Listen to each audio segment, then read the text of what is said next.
नमस्ते नमस्कार जो जन क्लासिक विरोधमा भाडा बसेबाट अझै पनि किचनमा यस्तो खालको मसला बक्स युज गरिराख्नु भएको छ भने हामीले एउटा एउटा स्पेसल प्रडक्ट ल्याएको छौँ। यो चाहिँ हाम्रो पुरानो मसला बक्स हो है।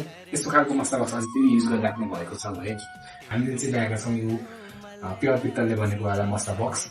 यसमा चाहिँ हजुरले के पाउन सक्नुहुन्छ भन्दाखेरि यसको चाहिँ लिडमा चाहिँ हजुरले बुट्टा खोलेको पाउन सक्नुहुन्छ। धेरै चाहिँ हुँदैन यो बुट्टा। त्यसपछि यसमा चाहिँ हजुरहरूको यो ट्रान्सप्यारेन्ट भइरहेको हुन्छ। यसमा चाहिँ हजुरले भित्र राख्नु भएको मसलाहरू सबै देखिन्छ र यसलाई एकचोटि खोलेर पनि देखाइदिन्छु हजुरले। यो चाहिँ पछाडिको भाग हो। पछाडिको भागमा चाहिँ प्लेन नै हुन्छ। यो ग्लास चाहिँ होइन तर यो प्लास्टिकको चाहिँ हुन्छ यो। सो यो झरे पनि फुट्न चाहिँ फुट्दैन यसको यो प्लास्टिकको वाला भएको भएर। अनि त्यसपछि हामीसँग यहाँ भित्र चाहिँ 7वटा कम्पार्टमेन्ट हुन्छ जुन चाहिँ हजुरले यसरी निकालेर सफा पनि गर्न सक्नुहुन्छ।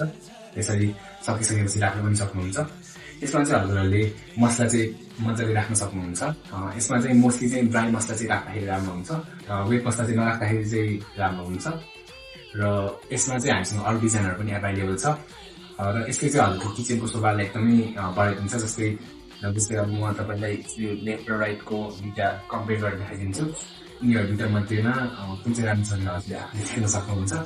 सो त्यसलाई लिनको लागि हामी सम्पर्क गर्न सक्नुहुन्छ। धन्यवाद।